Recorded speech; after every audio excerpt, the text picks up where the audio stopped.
Welcome to the Rock the Stage Show. Each week, international media expert Rich Bontrager has in-depth and personal conversations with celebrities, top leaders, authors, speakers, and media professionals. Now, from the Rock the Stage studios, here's your Rich Bontrager. And Rock the Stage Show is back again with another great interview, discussion, and just an all-around good time. Great to have you with us here tonight. Kick back and relax because we're going to have a very special show dealing with partly entertainment, partly leadership, and it's all going to come together. But let me ask you this question. What does make a supercharged leader today? What makes those leaders, those ones that they seem to have that magnetism, and no matter what they do or say, people will love those type of leaders. People talk about leadership presence, and it's kind of a mysterious thing. Some people have leadership presence, some people don't have leadership presence. But what if there was a way that leadership presence could actually give you a competitive edge and you could learn it? You could actually learn this skill. Well, we're going to get into that tonight because we're going to go behind the scenes of Broadway and executive coaching, and we're going to discuss that connection between Broadway and business. We're going to have lessons from the stage, and it's all going to be about how leaders can be better by learning Broadway tips. Maria Guida is a Broadway actress, executive coach, TV spokeswoman, writer, and educator with an experience acting on Broadway and television. Get this. She's worked with Paul Newman, James Earl Jones, Kevin Kline. She's also works with the Fortune 500 executives and enhance their leadership impact and influence. Big welcome to Maria Guida to the Rock the Stage Show. Good evening. Good evening. Thanks for taking the time to be with us today. But when I was going through your credits and looking at those names, and that's not even all of them we're going to talk about tonight. I mean, you've had an incredible career. What was it like, just without not giving it all away, but what was it like to step on stage with like Paul Newman or Linda Ronstadt and those people? Well, it was really quite a blessing. I can tell you, I've had really an astounding good fortune and great experiences. For example, I can tell you a little bit about my experience with Linda Ronstadt. Oh, yeah. Please do. Yeah. Well, because you mentioned her, and I think that I would love to tell you a little bit about my experience with her. You know, in 1980, I had the great joy of working with Linda Ronstadt and Kevin Kline in Joseph Papp's Delacorte Theater production, Broadway run of The Pirates of Penzance. That's a great play. It's a great show, and it's also hilarious.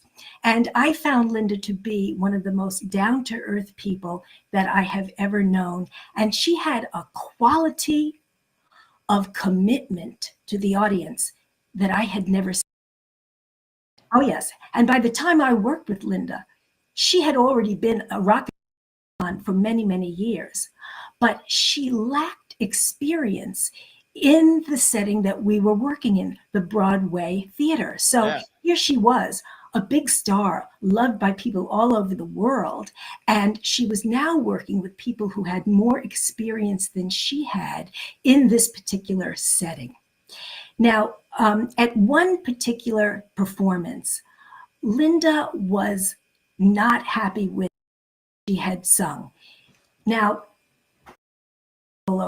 in all the songs, of course, and a few women and I were singing what you could call backup. Yep. And at one particular performance, Linda was laughing during a song. She was laughing at something someone else had done on the stage. And she was laughing so hard that she couldn't stop laughing. Oh, no. She laughed through the entire song, and she didn't sing one note of the song, the entire song. So after the song was over, we all left the stage, as we always did each performance after that particular number. And as soon as I got into the wings, I heard the stage manager say, "Go back out, go back out, go back out. Linda wants to do it again." a do-over, A do-over in a Broadway play. Oh my gosh. something completely unheard of on Broadway. I couldn't believe it. The other actors couldn't believe it, but we went back out on stage. We did the number again, and this time Linda sang beautifully. Now, this experience taught me what a commitment to the audience really means. Linda had a commitment in the moment. She didn't care about Broadway tradition. She didn't care about doing things the way it had always been done. She had a commitment to giving her best. She was committed to making it up to her audience. You know, any other Broadway performer in such a situation would probably have left the stage and felt terrible about it or laughed about it. Right. Linda didn't care about convention. She really had a commitment to her best. She had a commitment to giving the audience their money's worth, and she did that. Now, this has a very, very close correlation to the corporate business world because commitment has big implications in business. Especially today. Especially people want commitment today from top leaders. They're tired of the fluff. That's right. I ask business leaders, I say to them, if you're part of senior management, how committed are you to communicating with your counterparts across departments to build and strengthen relationships? And if you're directly involved in sales, how committed are you to listening to your clients, your prospects, reaching out to them and focusing on what's important to them? And if you're directly involved with service, how committed are you to listening and empathizing with clients and customers, prospects, so that they will feel heard and appreciated? Yeah. So there is no substitute for a strong commitment. It builds loyalty among theater audiences, and it builds loyalty for business leaders as well. And Linda Ronstadt taught me that. That's amazing. Now, before we go deeper, let's go back to how you first got on Broadway. How did you land your first job on Broadway? So many people dream of it. They aspire of it, but that's a tough cut to make. Yes. It's a fun story. The year was 1978, and I was standing on stage of the Minskoff Theater, New York City, on Broadway, and I was about to audition for the Broadway musical, King of Hearts. The story takes place in a small French town during World War I, and my agent had told me that they were looking for an actress who can sing and has circus skills. Well, I was to audition with a lush, romantic, with my best French accent, and my plan was to juggle 3 balls in the air at the same time. I didn't study circus skills for nothing.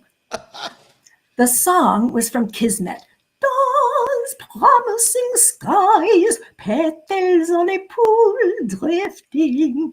After a few bars of music, I bent down, I whipped out 3 lacrosse balls from my purse, and I started to jump and continue to sing. And when he walks with me, paradise comes suddenly near. And I dropped all the balls, and they bounced all over the stage. And the Minskoff Theater has a giant stage. Well, I didn't let it stop me, and I kept singing. I ran around that stage, frantically chasing the balls that were bouncing everywhere, and finally picked them all up and sing until the final note. Beloved. And 2 seconds after I finished, I heard cheering and enthusiastic applause coming from the wings. All the women waiting in the wings for their turn to audition on the Broadway stage, my competition, had burst into applause and were cheering me. I mean, That's incredible. That's incredible. I got the job. Now, so I tell this story to corporate leaders, and I say to them, at some time or another in your business life, you may have dropped the balls. Maybe you were in a meeting and you said an inappropriate thing. Maybe you were giving a business presentation and you made a mistake that was obvious to everyone, and it was a serious mistake. Now, in a situation like that, you only have two choices. Number one, you can pretend it didn't happen, even though everybody heard and or saw it happen. And number two, you can acknowledge that you dropped the balls and move forward with some sort of humility. And humility can be an honest and sincere apology. It could be self-deprecating humor, or it could be that you let people see you try with every fiber of your being to save the situation at hand, and maybe even fail to save it. Because this is really about allowing people to see our humanness. Because most people make mistakes, and most people that we do business with can identify with that. Well, and that's the big thing today. People are looking for authentic. We're tired of the puffed up. We're tired of the ego. We're looking for authentic leadership more than ever before. And so what you're just describing is so dead on. What people need to hear: roll with the punches, be transparent, take off the mask, be human, right? Well, I say to my business leaders, I tell them this story, and I hope that they agree that is not a weakness. It's actually strategic. It's a quality that makes us more approachable, more likable, and more attractive to do business with. And that's what I learned when I auditioned for the first show.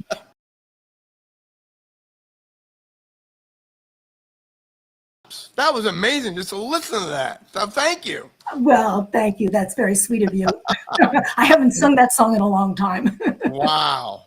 Now, again, you have worked with some amazing people, and I want to go to one of my favorite actors, James Earl Jones. Many years ago, I had the great honor of being directed by James Earl Jones in a play called The Road to Rome by Robert Sherwood. And this is an anti-comedy set in ancient Rome. And I was playing Fabia, the wife of the Roman emperor. And at one point in the play, Jimmy, we call James Earl Jones Jimmy. Jimmy? Yes, Jimmy directed me to faint. My character was supposed to be so shocked and terrified when Hannibal's army storms into our home that I fall onto the floor in a dead faint. Well, as a young actress, I wanted that faint to be authentic. I wanted that faint to be believable. And I was afraid that if I was not experiencing a big enough emotion in the moment, that I would appear phony. And at every single rehearsal, when we got to that point, I froze and I said to James Earl Jones, Jimmy, I want this to look authentic. I want it to be believable. I don't want to look phony. And at every single rehearsal, James Earl Jones said to me, Maria, just fall onto the floor. Well, I couldn't do it. And finally, it wasn't until opening night that I made a decision. I decided that when it got to the point when I was supposed to faint, no matter how phony I felt, whether I was experiencing a big enough emotion or not, no matter how phony I appeared, I was going to fall onto the floor. And that's exactly what I did. And guess what? The audience bought it. And not only did they buy it, but they laughed so hard that they... So James Earl Jones taught me a very big lesson about being decisive. And you know, this has very big implications in the world as well. Yes, indeed. Many of my clients do presentations all the time. And we've all seen business presentations that are lifeless and boring. And you know, sometimes this happens because speakers are afraid to use their top energy to engage their listeners. They're afraid that if they're not experiencing a big emotion, they're going to appear phony. Yep. Well, I say to leaders, don't worry about appearing listeners or take a strong action. Make a decision, be decisive, and go for it. Just go for it. And it sounds so simple, but when you're on stage, when you're trying to do it in performance, it's not as easy as it sounds, but you bring up an interesting point. We live in a world today where leaders are frozen. They're not decisive at all. We have a pandemic of problems of very indecisive leaderships. Why are they so afraid to pull the trigger and go? Why are they willing? They're just not willing to try anything, are they? Why? Beats me. Fear. And that's one of the things that is helped by acting improvisation. Studying acting improv helps people to be more relaxed, to go with the flow, to be able to improvise, and it reduces fear, and it actually enhances connectivity. So I was going to bring your improv experience, because here's a couple of names again. We're going to do some name dropping fun here. Olympic Dukakis, Alan Arkin, John Barton, by the way, if you don't know that name, the London Royal Shakespearean Company. They all helped you learn improvisation, right? John Barton taught me Shakespeare. I didn't do improv with John Barton, Okay. And I didn't do improv with Olympia. I did a lot of great. Olympia taught me so much. She was really a mentor to me, a great actress. But I did study with Alan Arkin, another great actor. And of course, he was one of the original members of the original Second City in Chicago. Yes. In the 1950s. And so I did improvisation with him, and he was a master. And of course, he passed away last year. Yeah. He was What was that like to be around that? Because bang, bang, bang, bang, he's probably pulling stuff out all the time, teaching you, illustrating, and trying to get you to do it too. What was that like? Great fun, and it lowers the inhibitions. And that's the thing about improvisation. In the workshop, a spirit of fun and playfulness is created. Is play. Players, we are playing at something, right? So the word play is very relevant. And I also studied with John Monteith and Rand. Do you remember the comedy duo Monteith and Rand? Yes. The Johnny Carson show. Yes. Yeah, well, I also studied with John Monteith, and he was the same way. Quick. An idea, 5 ideas per second. See, and I love improv clubs. I love watching people, take something out of the hat, do it, bang, bang, bang, play off each other. And that's a real skill to hone that down. But jump in and do it, right? There's no better time than now. Absolutely. It's all about being in the now and saying yes. What do you really learn from that? What did you personally learn from them teaching you and coaching? I mean, those are big names, but they invested in you. I learned to accept what my acting partner was giving me. And if we translate that into the business world, it helps me to accept what people in business are giving me. And it helps me to accept where my clients are, to meet them where they are and not try to be something that they will never be. Meet them where they are and do a lot of listening. Because, of course, listening skills are very, very key to improv, and improv really sharpens listening skills. And also, leaders do need to learn the improv, because even though they have their business plan, they have their other leaders, crap happens. Leaders need to be able to spin and pivot. Well, yes. And this reminds me of something that I learned when I was doing Shakespeare. May I tell you about that? Of course. Well, I love doing Shakespeare. I had the good fortune of playing Kate in The Taming of the Shrew, Phoebe in As You Like It, Desdemona in Othello, and the title role in Hamlet. And you may know that in modern times, many women have played Hamlet. Yes. Well, when I played Hamlet, I learned a lot about how important it is to be flexible in front of the audience. Exactly what you are talking about right now. Our theater company took Hamlet into the New York City high schools. And at one performance, the kids were not listening to anything that was going on stage. They were throwing things at each other, shouting at each other, jumping out of their seats. They were all kinds of mayhem. And, what you would call an extreme example of an audience that was disengaged. Yes. To put it mildly, right? Yeah. And it also gave me an opportunity to share some thoughts with business leaders who have made presentations for audiences who are distracted and they want to learn how to handle that situation better. This is what happened during that performance of Hamlet. Instead of saying to be or not to be question, Right. I sang it operatically. To be or not to be, that is the question. And when I said to die, to sleep, perchance to dream, I lay on the floor and snored loudly. And when I said, he can be relieved all this with a suicide dagger, I pretended to stab myself in the chest and die. Now, this was not at all what Shakespeare. No. However, it got the kids' attention. When I got their attention, they started to listen to Shakespeare's words. Yeah. So I say to business leaders, in your professional life, when it seems to you like you're not getting through to your stakeholders, when it seems to you that you're not getting through to your audience during a business presentation, how far are you go, appropriately, of course, for your industry, to get your message across? And wouldn't you be more successful if you could be flexible, improvise, perhaps make a daring choice that just might your business sector?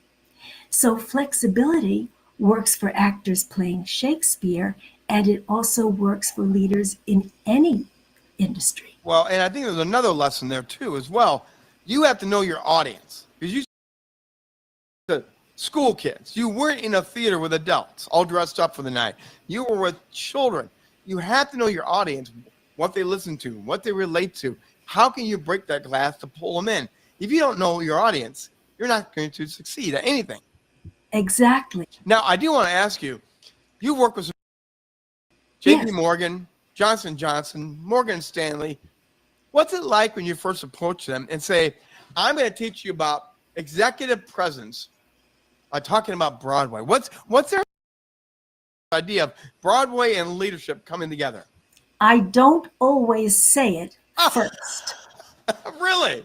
Sometimes, well, depending upon the vibe I get from them or what I already know about them, I sneak it in. Or they, because they've done some research or they've been, it was a referral, so they already know that I was an actor on Broadway. Yep. Or they've read about it on the website or read about any of the other things that I've published. So some people already know. And usually they're very receptive to it, because very often when they call me in, it's because they want their lead impact and influence. And they know that the techniques that I am communicating are going to help them to come alive in front of their business audience, engage their audience, give their audience the feeling that, oh, wow, I can relate to this person and I can believe this person. And a lot of the things that I talk about with my clients is the voice, how to use the voice to engage people. Absolutely. And, there's been a lot of scientific research about the impact of the voice and how the voice alone, if you just separate it from content, the voice alone can communicate expertise, confidence, trustworthiness, all of these things that are totally separate from the content. So, of course, actors specialize in that, and my clients tend to really appreciate that kind of work that I do with them. Well, I've done some coaching in this area myself, and the first thing I tell them is, you have a stage, your podium, your office, wherever you're at, you have a stage. Do you know how to use your stage? Crazy. I'm just at work talking to my employees. We're having a conference. I said, that conference room is your stage. And I began to explain to them how you can use your stage, walk around, be dramatic, have a pause, draw the group in closer. And they're looking at me like I'm crazy, but then they finally get it. And they realize they've been playing small instead of playing big. Do you find that very often they're playing small? Absolutely. They're afraid. They're afraid of appearing phony. It's what I said before. They're afraid of appearing phony. Know that when they use their top energy, listeners drawn in and listeners appreciate it. Yeah, they absolutely are. Now, you talk about acting objectives. Actors rehearse out loud. They sometimes partner up and prepare for a role. Should top leaders be doing the same thing before they go out and give a speech, before they give that State of the Union talk they give every year for their business? Should they actually rehearse it and prepare it like they're full on energy?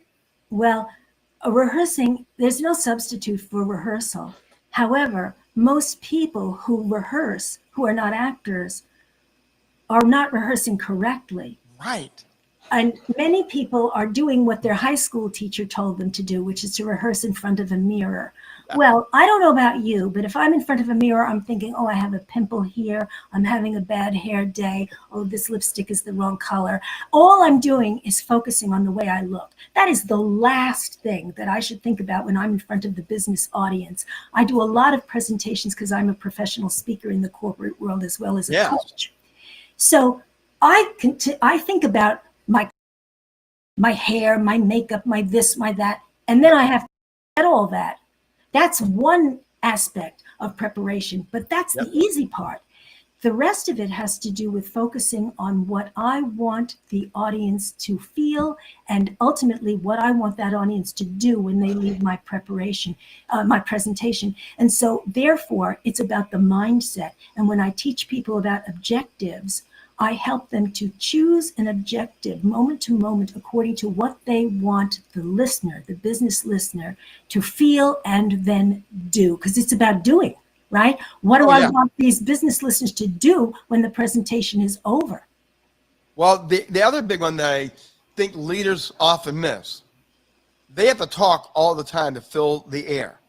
The power of the pause, the power of the silence is a dramatic tool that actors use all the time.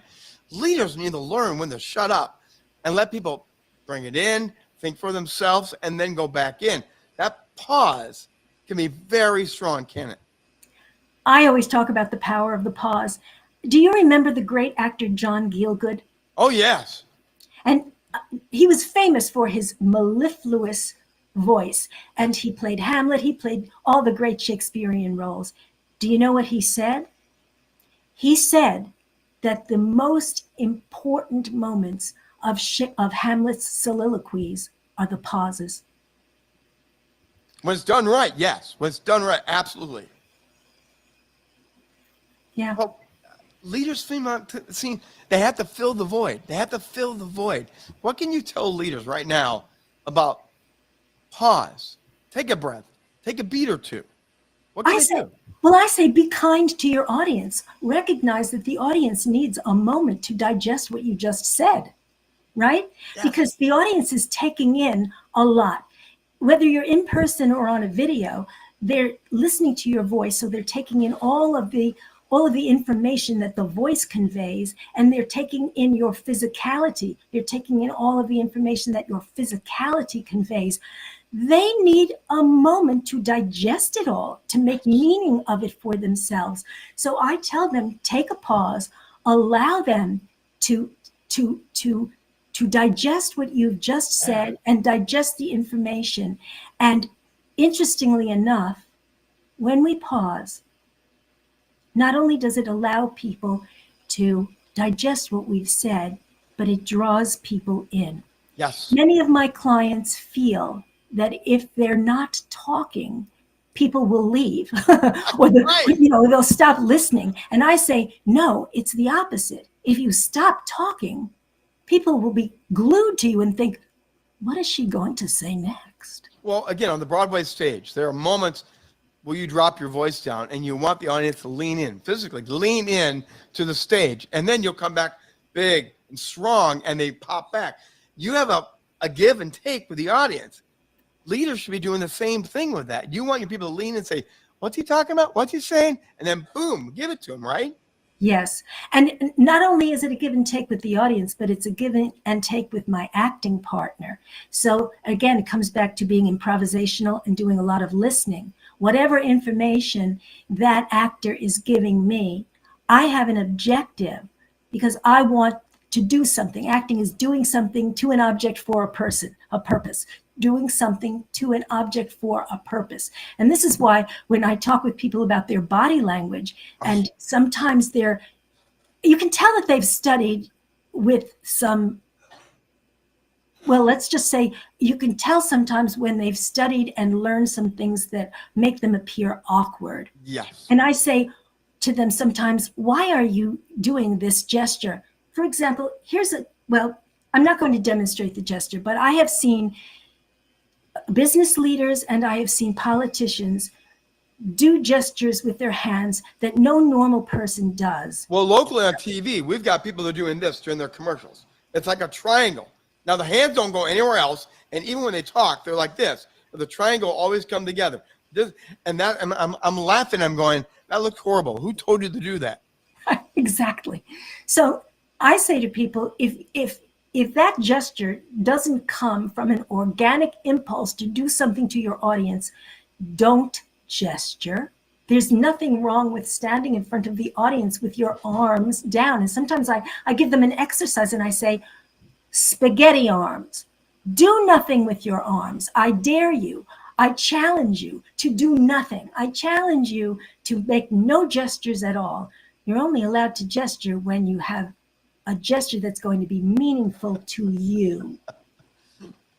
I talk about the inflatable balloon at the car lots. You see the little guys. I talk about the chaotic energy of using your body in the wrong way. Right. Now, Maria, I do want to go back. You mentioned the virtual stage. You mentioned briefly that now the Zoom camera, things like that. I'm going to go back to that because that's where I specialize. I coach people in now presenting here. This is a stage. Again, people laugh at me when I say it, but the executive leader needs to know here you must bring your energy. You must come alive. If you're boring here, they're playing games on your phone, they're scrolling to other things. You've lost them. Talk about the idea of this new stage and what people can do to really rock this stage. Well, first of all, it's very, very important to focus the attention where it needs to be. And you said it before, if people are checking their phones, they think that the audience on Zoom or on Teams or whatever, they think that their remote audience doesn't know it. The audience knows it. The audience can see where your eyes are and where your eyes are not, and they can feel where your energy is and where your energy is not. So you're not really getting away with anything just because you're on Zoom. People know it. They know when you're not paying attention to them. That's the first thing I tell them. And that's a rude awakening because they think that they can check their phones and do this or that and nobody will notice. Right. Everybody's noticing. Everybody is noticing. Yes. So I say, look at the camera, look at the screen, make sure you make eye contact with everybody, share your eye focus. If you're in a meeting, a remote meeting, and there are 10 people in that meeting, share your eyes. Look in the eyes of all the people and look into the camera because you don't know what their camera setup is. And you don't know when you're focusing your eyes on a person, you don't know what your eyes look like on their screen. Right. So that means you have to cover all bases, right? Right now, I'm looking into the camera. Right. Right?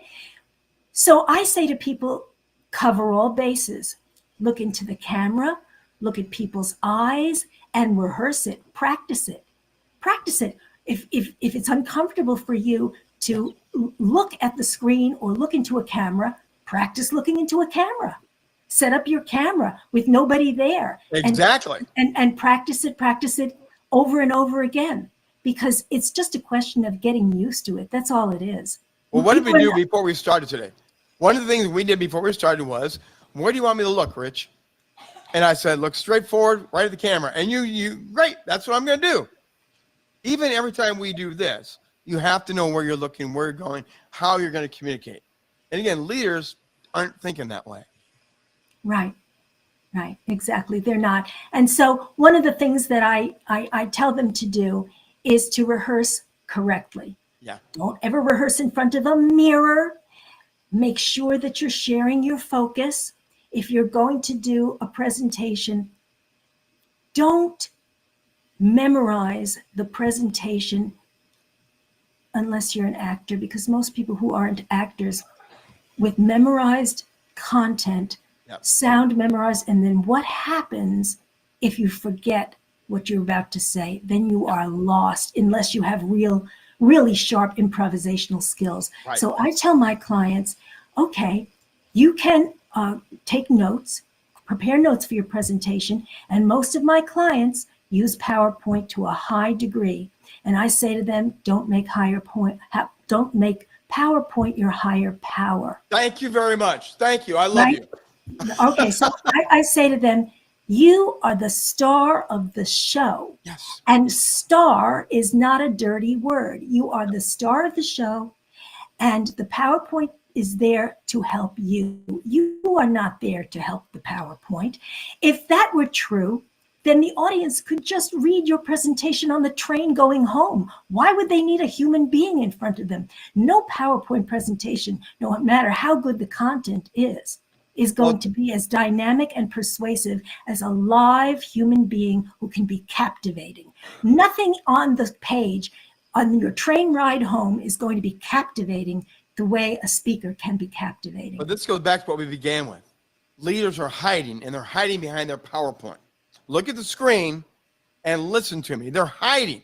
Where what you're talking about, what I'm talking about is step out on stage and own the spotlight and be a leader and be dramatic about it. Be strong. Right. Be convincing that you've got this thing under control and you know where you're leading, right? Yes. I say to people, do a little extra work. Okay, you have your PowerPoint presentation, but that shouldn't be the source of your content. Take notes about what you want to say.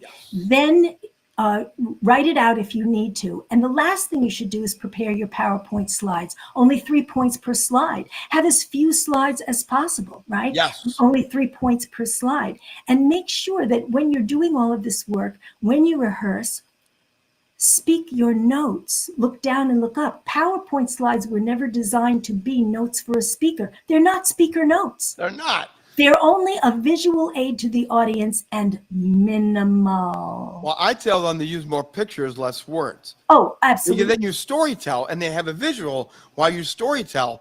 Absolutely. It's a powerful backdrop. Absolutely. Pictures, pictures, pictures, pictures. Well, Maria, this has been fabulous, but we do want to share with the audience your website. Hit the QR code, go to our website, but what are they going to find when they go and check out your website? Well, they'll find information about my background. They'll find lots of articles that I've written about how they can be more impactful when they speak. There's a whole section there on articles that they can read. There must be at least 20, 25 articles that I've written there. Then there's a section about things that I've had published in different magazines like the Society for Human Resource Management, the National Speakers Association, the New York Lawyers Association, New York City Bar Association, etc. Then they can also take a look at some of the videos that I've created that are on my YouTube channel, on my website, but also a section where I give tips specifically for remote meetings. Maria, that's fabulous. Hit the QR code. Make sure you check it out. And also find her on social media. You can always follow her along as well. Before we wrap up here, what was your favorite, funniest moment on stage that you, the cast, what was your favorite, funniest moment, and who were you hanging out with doing that event, that show with? Well, shall I tell you a secret? Yeah. Once on Broadway, when I was wearing a very, very antique costume, I was wearing bloomers. You know, the old-fashioned bloomers? Yes. And the bloomers fell down around my ankles in front of the audience. No. Yes. It happened. How did you play that? What did you do? I let them, they were down around my ankles, and I was standing I was stage left, and I was standing fairly close to the wings So I kicked the bloomers into the wings and continued the scene. Maria Guida, that's a great way to end our show tonight. That's a beautiful story. Thank you very much. Thank you for being on Rock the Stage. A pleasure having you here tonight. It was a real pleasure and fun. Thank you. Maria Guida. Again, you're going to want to check out the name, check out our website, check out our YouTube channel. What an amazing time. Just the names, the actors, the stories. I mean, come on. To be on stage with Linda Ronstadt, James Earl Jones, and have those memories, but then to have the stories. And executive leaders, I hope you were listening today, because there's so much to learn about what the stage can do for you. Study actors. Study what you see people doing. Pay attention to the theater, because like it or not, you do have a stage, you do have a voice, and it matters how you show up each and every time. Hey, that's going to do it for tonight. I'm the Trigger, Rich Bontrager. We will be back next week, 7 p.m. Eastern Time, for another edition of Rock the Stage Show. Until then, have a great week, and come on back and join us for Rock the Stage Show.